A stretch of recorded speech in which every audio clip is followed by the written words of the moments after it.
Australia will continue providing for asylum seekers. Simbu MP slams chaos around Processing Centre. And mentoring men to become real fathers. This is National EMTV News with Helen Sayer. Good evening and thank you for joining me with Thursday's news. Australian Immigration and Border Protection Minister Peter Dutton maintains that no refugees who tried to enter Australia by boat will be settled there. A statement released on Tuesday states that the Australian government will continue to provide accommodation, health and other services to over 600 refugees in Manus. Meanwhile, the date ordered by the Supreme Court in Port Moresby has lapsed. However, refugees still living at the detention centre in Lombrum are refusing to move to the new sites.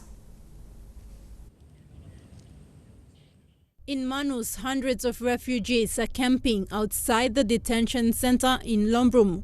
They are refusing to move because they say their safety at the East Lorengau Transit Centre is not guaranteed. Australian Immigration and Border Protection Minister Peter Dutton, in a statement, played down their concern, saying over 200 refugees travel to Manus town on a daily basis without fear for their safety, and some even stay in town for longer periods. Dutton added that the processing of these refugees has been completed, and according to a 2013 agreement, those found to be genuine refugees will be resettled in PNG, Nauru or the United States. The detention center closure was ordered in May 2016 following a Supreme Court decision. The initial agreement decided after the court order was for the refugees to be transferred to another site at East Lorengau. However, lawyer representing the refugees is seeking legal advice to ensure they are transferred to East Lorengau within human rights law. He filed an application to delay the transferal on Tuesday this week and is waiting for the Chief Justice to appoint a single judge to hear the case. Meanwhile, PNG Immigration's Minister Petrus Thomas says PNG authorities will not use force to move the refugees out of the detention centre in Lombrum. Thakla Gunga, National EMTV News. Senator Yongomul MP Kuranga Kua says the move to shut down the Manus Regional Detention Centre has created a chaotic situation for the Australian and Papua New Guinea governments. Mr. Kua says it is unacceptable and has already painted a negatively impacted people of Manus Island. He has also called on foreign and local media to respect the rights and wishes of the local people. It's a chaotic situation following the shutting down of the Regional Detention Centre on Manus Island. Mr. Kua says the Australia and Papua New Guinea governments must continue this program. The government of Australia and the government of Papua New Guinea are the host. They can't shift the responsibility to the local Manus people. They can't shift the responsibility to the so-called refugees. They have to take ownership of the issue and manage it not just for the sake of the refugees, but for the local people of Manus. And Kua says the processing facility should be maintained until all arrangements are properly completed. He is adamant that both governments must take ownership. The Australian government cannot afford to walk away. The Papua New Guinea government cannot afford to walk away. They must now come to the table and be more proactive about it. In fact, they had all the time to address these issues and continue an orderly program. So why close the facility abruptly and walk away? You know, if it is meant to be to signal to the refugees that, you know, there's an end point in time, then I'm not quite sure whether that will work. I'm not quite sure whether that will work. And it might lead to more chaotic situation. So while all the talking is going on, I'd rather see that the processing facility be maintained. Under the current arrangement, it must be continued to be run. Meanwhile, the UNHCR has urged Australia to take responsibility and provide protection and safety to the asylum seekers. Australia remains responsible for the well-being of all those moved to Papua New Guinea until adequate long-term solutions outside the country are found. This is an imposition upon them and their way of life. So if once in a while they react in unacceptable ways, that does not mean that's the way they are. I'm concerned about the negative portrayals of the character and the dignity of the people of Manus. That needs to be corrected, and corrected immediately.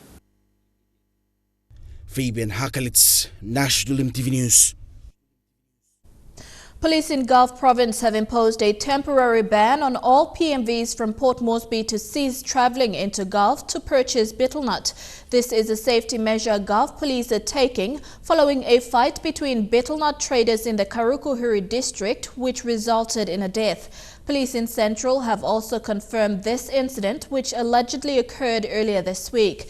Thus, police in both provincial commands will be setting up roadblocks at selected areas along the Hiritano Highway to provide security for those using the highway. A 5-year development plan for the Buimo Correctional Service will be presented to Morbe's Provincial Executive Council next week. The plan includes a report of the current state of Lay's Buimo Jail and a request of a new 200-man detainees dormitory and 20 staff houses. The plan was prepared by the commander for Buimo Correctional Service in Lay. The suggestion of the 5-year development plan for Buimo's prison was to stop overcrowding, health problems and escapes from happening. Lay's Buimo CS commander Felix Namane says a new 200-man detainees dormitory and 20 new staff houses are included in the plan. There are currently 95 officers serving at Buimo. Namane says the prison needs more manpower in order to attend to prisoners' rehabilitation programs. 95 officers against 1,000 prisoners. The ratio is unequal. The Buimo prison has 935 detainees, 449 are convicts and 506 are remandees. The accommodation capacity of the prison is to cater for only 500 detainees. A cell block can only accommodate 60 to 70 detainees. However, Buimo's prison commander Felix Namane says currently there are more than 130 detainees in a cell room. Those who came out for court case, they sleep within the same area. They're not coming from other places where we can say that after the court made a decision they will increase the number. No. They live within the same area, within the same compound, and they came out for court. When they are convicted, they go back to Buimo. So the number still remains. So the problem is overcrowding is still there. The health concern among the detainees is a risk. Just last week, a detainee died from TB, and in September this year, a detainee with dysentery was confirmed dead at Engau Hospital. There are currently 56 confirmed TB cases in the jail, while 34 are suspected cases. They are currently being treated at Engau. Namane has called on the provincial government to seriously look into the matter and assist with facilities to accommodate detainees with serious health cases. Julie Badui Owa, National EMTV News, Lay. West New Britain Governor Sasindran Mutuvel says the PNG Games will boost the West New Britain economy, an opportunity for local businessmen and women to generate revenue. He added a key priority area for participating provinces will be to provide security for athletes travelling to Kimbe. I appeal to all the provincial governors and members. West New Britain Governor Sasindran Mutuvel says hosting the Games in Kimbe will bring economic benefits to the province. He says businesses like hire vehicles, rental apartments and lodges will benefit greatly by providing accommodation and transport services for the guests. There are two different things. One, the spin-off opportunities is especially in terms of various schools and church organizations and private groups providing accommodation to the visiting teams and generating some income. Various women's group involved in terms of preparing food and supplying to the visiting teams. Even in my experience, there are more than 4 or 5 different small guest houses has come up. He added not only is the province benefiting from sports tourism, but local tourism as well by providing or showcasing its unique cultures and tradition and local food for everyone to experience the true customary spirit of Kimbe. I don't see security as a major concern, but we are prepared. Certainly, involves mainly our police personnel. There are so many subcommittees which some involves in transport, some involved in logistics, some involved in security. So the security comes with headed by police station commander and also various other private security firms. HOC Chairman Ruben Kautu, backing his governor, says church organizations and mothers from villages have already been organized to support and generate income for their services. Governor Mutuvel, who reiterated that preparations for the Games started in late 2015, spoke very highly of the people of West New Britain and, as the event nears, saluted his people for their trust in upholding the government's decision in deferring the Games twice. The governor said it was never an easy decision for the people of the province who never backed down but stood firm to finally pull through. Meanwhile, provincial governments are being urged to find the funds needed to help teams and to stop disappointments. With preparations for the opening ceremony underway and facilities getting final touches, 9 teams are ready to compete while others are yet to complete all games requirements. So far, the government has spent 6 million kina on infrastructure alone, while the province has spent over 30 million. The 7th BSP PNG Games kick off with an opening ceremony on November 18th and closes on the 2nd of December. MTV will broadcast the Games live with additional daily highlights and online services provided for television and online viewers. Godwin Eki, National MTV News. In the news ahead, NES Fund moves ahead with information technology, National AIDS Council underfunded, and the new state-of-the-art dental facility opened. Those stories when we come back.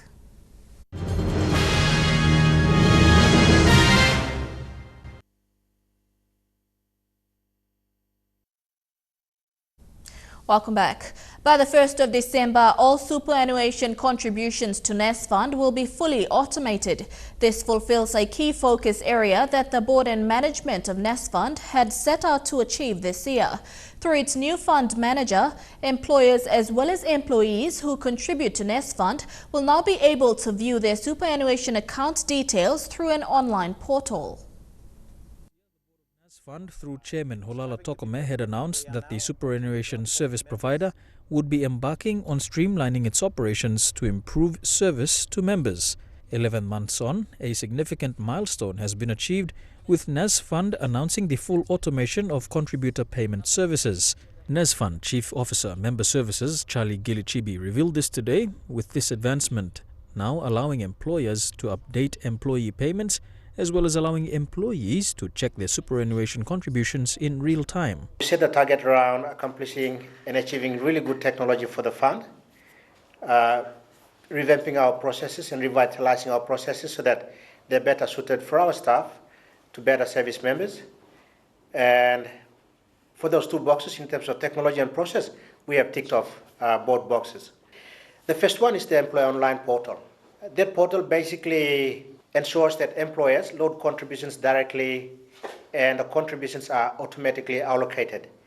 No longer do employers need to send contribution listings and proof of payment to NES Fund to allocate the contributions. So that's a big improvement, and it's a new thing in PNG. It's a PNG first and it's world class. But for PNG, it's a first in the industry. No other super fund in PNG has this process of automating employer contributions from the employer directly into the system. The advances in having these facilities available have been made easier, with the organization now utilizing options made available by its new fund administrator, Kina. I think we're at that stage where we have successfully cut over to a new fund administrator, which is Kina Investments and Superannuation Services. So out of that, there's some key features that are key drivers to enable services that are already happening. We have over 50% of our employers that have registered on the online portal. With the portal now, employers can just load directly from their workstations, direct to our back office, and it allocates in quick time. And obviously we have those services, member portal and the smartphones, where members can have access to their balances real time. But NAS Fund is not resting on its laurels. In the pipeline is the rolling out of more innovations to increase the level of customer satisfaction. NAS Fund deployed a trial ticketing system at Boroko. Now that has worked really successfully. So now we can tell how long our staff are servicing members at the counter, how long our members are waiting before they get called up to the counter to be serviced. Over the next 6 to 12 months, we'll now be rolling out to the rest of the country. It's better than having staff at the branches collating statistics manually and sending in. Meribatulo, National EMTV News. A new program will train and mentor men and boys in Papua New Guinea to become real fathers. It's called the Father Heart International Program and will involve men in activities for change and development in the society. The program was launched by His Eminence Cardinal Sir John Ribat. Father Heart International Program is a behavioral change focused training actively involving man to improve health and well-being, reduce gender inequality and address health problems like HIV and AIDS. His Eminence Cardinal Sir John Ribat says it's now time that men and boys are not to be seen as part of the problem but the solution to collectively address gender-based violence.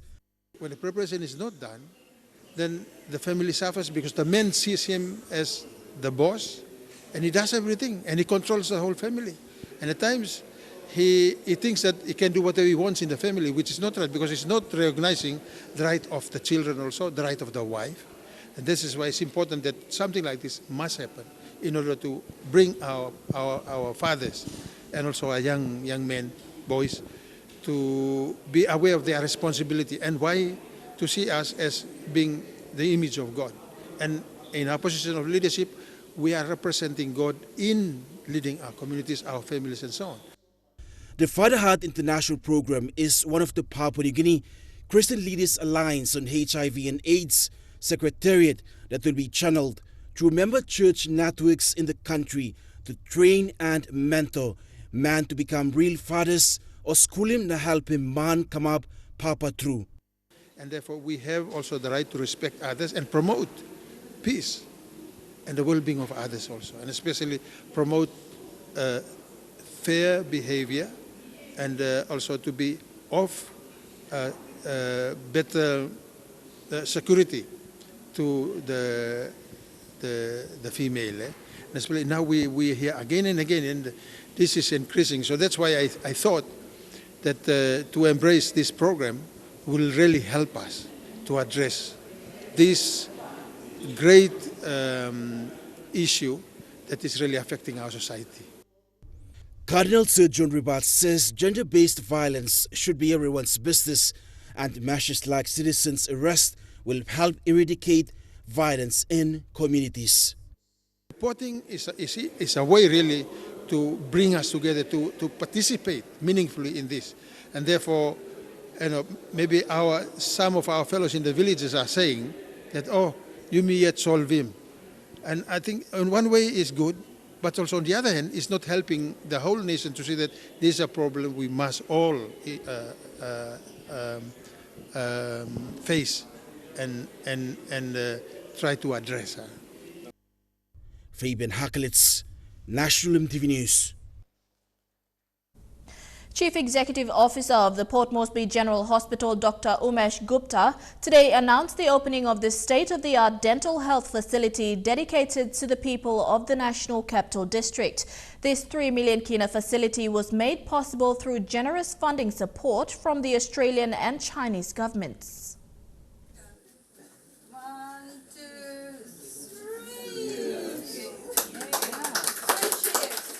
The new-look facility came into reality after much effort of good working collaboration between the Port Moresby General Hospital and the University of Papua New Guinea School of Medicine and Health Sciences. There are 9 dental rooms equipped with state-of-the-art dental chairs with an orthopentomogram or OPG machine, the only one of its kind in PNG. So what this machine does is it takes an X-ray of your entire jaw and unfolds it into a 2D flat image. It's like a panoramic view. So it's very important for treating jaw fractures and those kind of ailments and tumors of the jaw. The X-ray machine, the dental X-ray machine, this OPG X-ray machine, all these are fully digital and they are linked with our internal hospital software system. So X-rays done on these machines are visible on our machines, on our laptops or computers anywhere in the entire hospital. And, so doctors can have easy access and do treatments. The facility has already begun operating and has advanced from receiving only 20 patients per day to 50 and even 100 dental patients daily to address their oral health issues. It's amazing, and I really do thank everyone that has put the funds through for this. And as you know, we always smile and we always like to have nice teeth, don't we? So from now on we can all smile and we'll all have white teeth. The facility will also accommodate dental students to do their dentistry training practice and boost the morale of having more dentists and dental technicians. From a university, a school of medicine point of view, you can't separate service from education. Service and teaching are the same thing. Teachers learn by doing service, and people who are providing service also learn and improve their skills. And we're very much looking forward to improved collaboration between the university side and the hospital side of providing dental services to the people. CEO Dr. Gupta and coordinator of the dentistry services Dr. Elenise Falealunga Ovia thanked the funding partners, the hospital and the medical school for the facility, enabling them to expand their services, allowing for an increase in the number of dentists and patients, thus improving oral health in Papua New Guinea. The number of students in schools throughout the country continue to increase every year with the tuition fee-free policy. Secretary for Education Dr. Uke Kombra says the increased number of students in schools is a positive sign outcome of the policy. These students make up a small fraction of children enrolled in schools every year.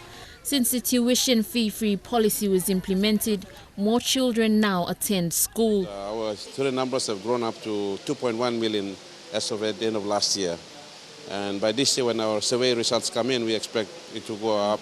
The increase in the number of students, however, has affected school operations. Concerns have been raised by principals and head teachers in the Morobe province over the delay in funding and the influx of students. The average student-to-teacher ratio at this school is 50:1. According to the Secretary for Education, Dr. Uke Kombra, the growth in the student population is a positive outcome of the policy. They're very good reports, and our evidence is showing that there's good progress made in our enrollment figures. The government will now be focusing on delivering quality education. The attention of the government now is to move towards quality education. We have to give more attention to quality, and examination is one part of the quality process. Our curriculum is being reformed. Lucy Kopana, National MTV News, Leh. And now looking at our finance news, the kina closed unchanged at $0.3115 in the interbank markets. At Bank South Pacific, your kina was buying $0.304, $0.3922 Australian dollars, $0.258 euro, and 34.34 Japanese yen. Looking at commodity prices at New York close, gold is trading higher. Cocoa closed higher, while coffee and copper closed the day lower. Palm oil and copper closed lower, while crude oil is trading the day lower. And on the stock market, the Dow Jones closed at 57.77 points higher, the ASX closed at 6.07 points lower, and the Ordinaries closed at 3.28 points lower. After the break, we'll bring you updates on the New York terror attack. Stay with us.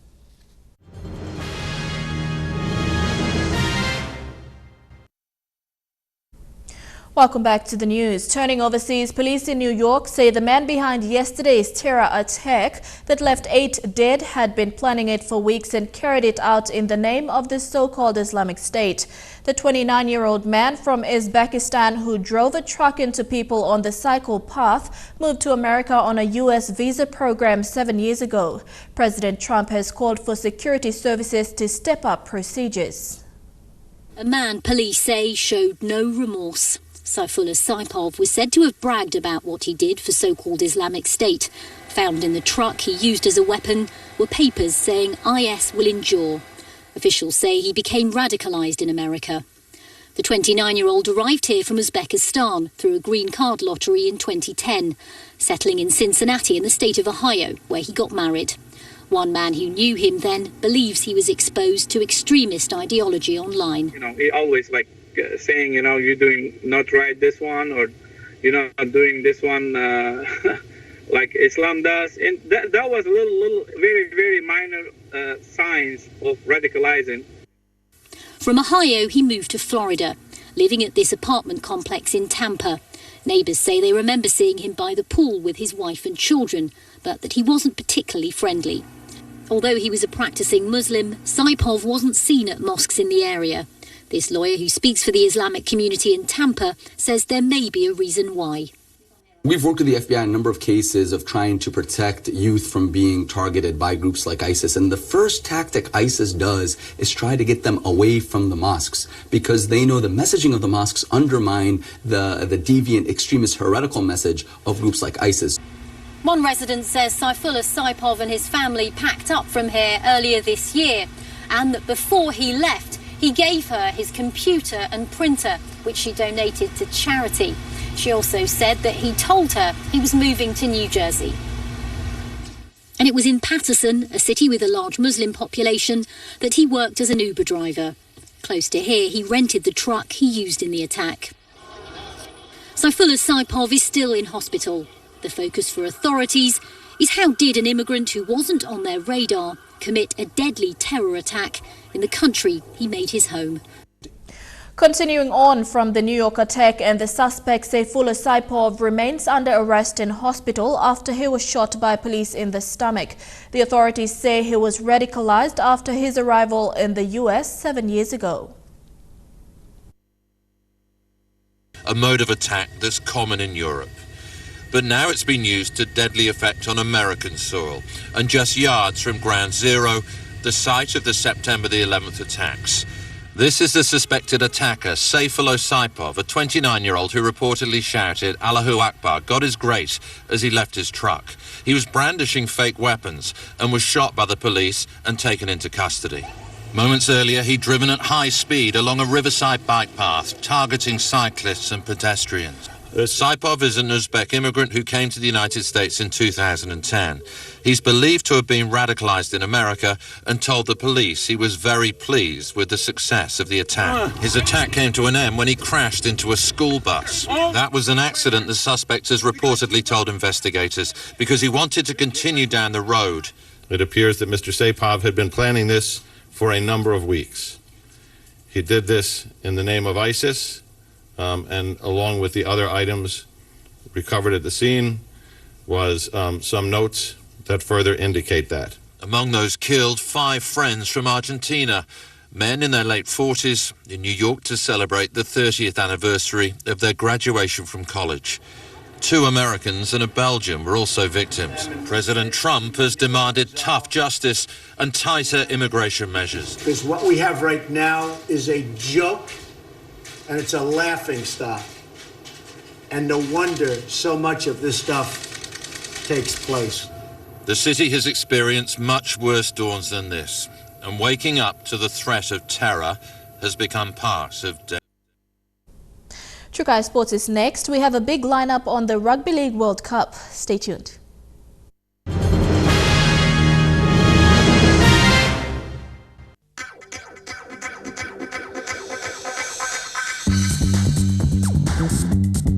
True Guy Sports.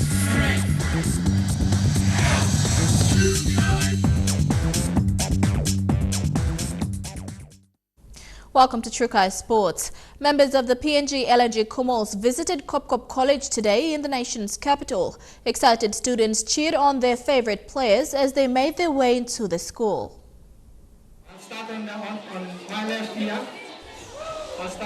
As part of the Rugby Stars, the players were asked to introduce themselves to the school, and as each player did, the students went havoc. My name is Gary Long.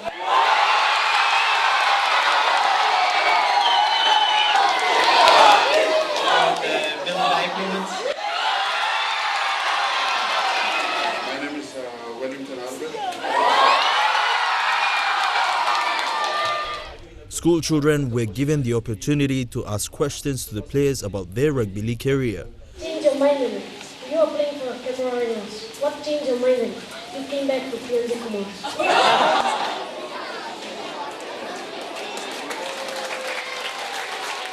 After questions and answers, teachers and students ran wild, taking pictures and autographs of the players.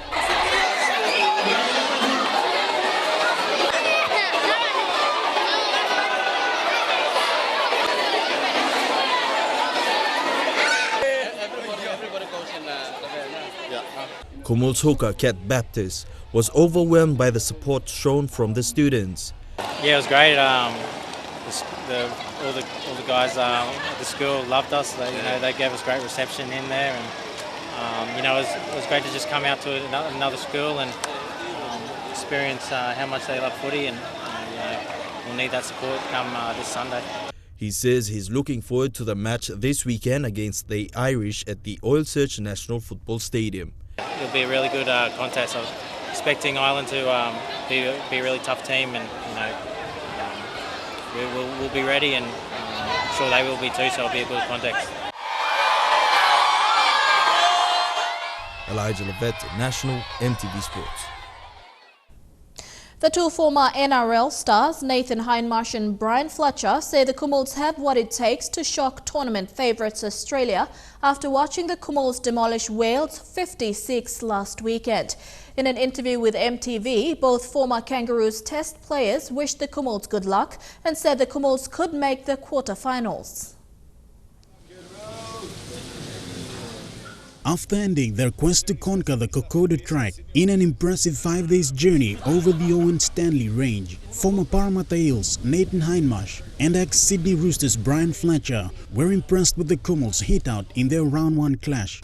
Absolutely. Can the Kumals beat the Kangaroos after what they did to Wales on the weekend? Why not? They absolutely thumped the Welsh there, and they played some really good footy. So we watched that game today. We caught up watching that game today at the pool bar, and they played some really good footy, and I reckon they're a chance of beating the Kangaroos. The pair, who are now part of a weekly TV program on Fox Sports, walked the track with a crew of 8. They completed the 96-kilometre adventure, but they had to go through some harsh terrain. As the crow flies is about 96, I think so, but with the undulations up and down, and it certainly tests you out physically, but also mentally, because you've got a lot of time when you're just walking up by yourself, and there's some things going through your mind. The team had to walk 13 hours every day, which both men admitted tested their endurance and stamina levels to the limit. The Fox Sports crew documenting the trip even had their say on the Kumals' victory and wished the team all the best in their match up against Ireland this weekend.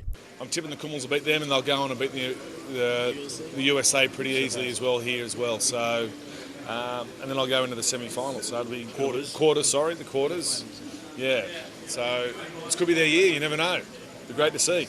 The trip was made possible through a partnership arrangement with the PNG Tourism Promotion Authority to coincide with the 75th anniversary of the Battle of Kokoda this year.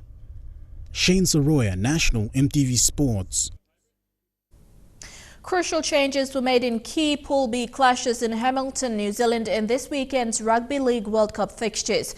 Toa Samoa was forced to make changes to their starting side against Mā Tonga, who also had to make several changes to their team. Off the bench, Asafa Solomona. Toa Samoa's Newcastle Knights back returned to Australia from New Zealand yesterday with a quad injury. Peter Matautia. Filling in for Matautia on the wing is Cronulla Sharks' Ricky Leotele, as the side looks to avenge their loss to New Zealand in round 1. Well, that's a nice option. A beautiful option. Tonga also made several changes to their starting lineup, notably Solomon Kata coming in for fellow Tonga-born Conrad Carroll, while David Fusitua replaces former Warriors teammate Manu Vatuvai on the wing. The beast all over him, and just about the perfect opening. The Pacific rivalry is sure to draw a huge crowd in Hamilton.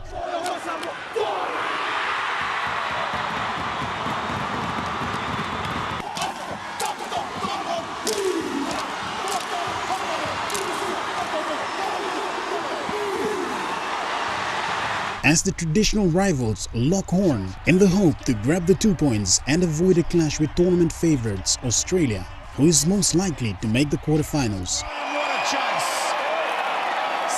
Elsewhere, the Kangaroos make room to debutants Tom Trbojevic on the wing and prop Regan Campbell-Gillard in their starting lineup to take on France in Canberra this Friday. Jos Menso also returns to the green and gold colours on the other wing, and Cooper Cronk has been rested at halfback, with James Maloney taking the number 7 jersey. Chance here, Billy Slater's over. They won't stop him from that close to the line. For the Kiwis, a rather new look in the backline for their clash against Scotland in Christchurch.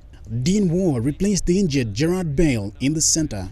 Jason Nightingale and Peter Hiku and T. Myra Martin comes in at 5'8", and the versatile Elijah Taylor will wear the number 9 jersey. The match kicks off at 5 p.m. local time. Yes, yes, yes! Shane Saroya, National EMTV Sports. Trukai Sport continues after the break. We have news on the Queen's Baton relay ahead of the Commonwealth Games and boxing. Stay with us.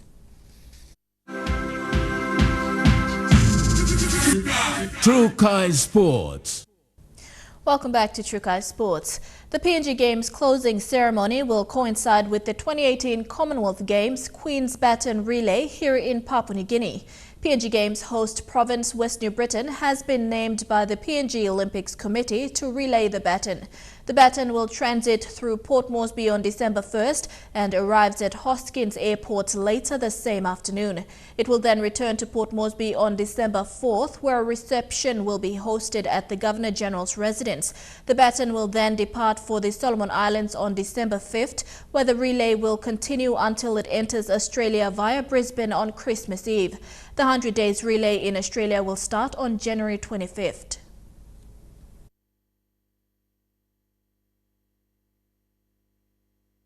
And we want to really embrace and give our people an opportunity to see the entire Papua New Guinea in one place. And I'm also thankful that the Queen's, that Commonwealth Queen's Baton relay is also coinciding with the closing of our games. And we will be writing to Governor General to officially open the game, as Prime Minister will be going for APEC meeting. And Prime Minister indicated that he's happy to come for closing and also to witness that that Queen's Baton relay ending in West New Britain. So with that, I invite and welcome each and everyone from all the 22 provinces to come to West New Britain and truly experience Pasin West. Still on the Queen's Baton, after a 3-day stopover in Singapore, Nauru received the baton today as it ventures into the final leg of relay across Oceania. Kiribati, Niue, Cook Islands and Tonga will be visited following the baton's stay in Nauru. The baton will later visit Samoa, Tuvalu, Papua New Guinea and the Solomon Islands will follow before the baton heads to Vanuatu, Norfolk Island and New Zealand. The baton relay was launched during Commonwealth Day on March 13 in London, where the Queen handed it to the first baton bearer, Australian track cycling legend Anna Meares. Prince Charles is due to remove the message placed in the baton by Queen Elizabeth during the Gold Coast 2018 opening ceremony on April 4th. He will read it aloud to officially declare the Commonwealth Games open, as he previously did at Delhi 2010. To boxing, the PNG Professional Boxing Gym will again stage its end-of-the-year event scheduled on the 19th of this month at Sports Inn in Port Moresby. The event will feature some of today's best pro boxers, with Elias Basa and Junior Kaukaraka leading the way. The Professional Boxing Gym has been staging fights this year that have attracted people from all walks of life. So far, 3 successful fights have seen the profile of professional boxing elevated from its previous status. Most notably, the middleweight bout between Elias Basa and kickboxer Nelson Sampson made waves in the combat sports arena. This month's event will feature pro fighters in the lightweight and middleweight divisions, all gunning for titles next to their name.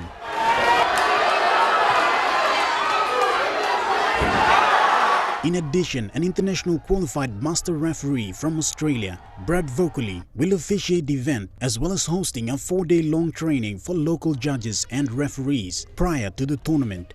The local referees will be certified as internationally recognized professional boxing officials. Meanwhile, President of PNG Boxing Gym, Elwin Wafela, said plans to revive the PNG boxing title belts in 2018 are well underway, and this month's fight will only boost the interest of local fighters in next year's event. The Professional Boxing Gym is a legally registered and recognized regulating body under the PNG Professional Boxing Control Board. Shane Soroya, National EMTV Sports. Trukai Sports ends there. The weather details when we come back. Trukai Sports.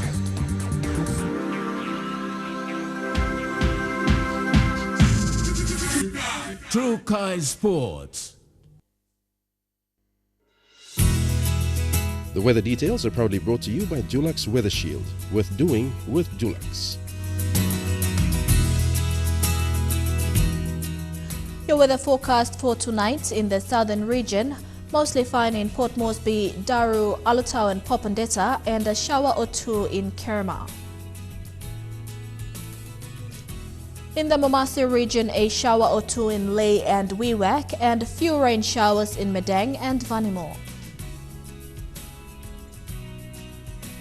In the New Guinea Islands region, rain showers in Lorengau and rain showers and thunderstorms in Kavieng, Kokopo, Kimbe and Buka. And in the Highlands region, showers expected in all centres.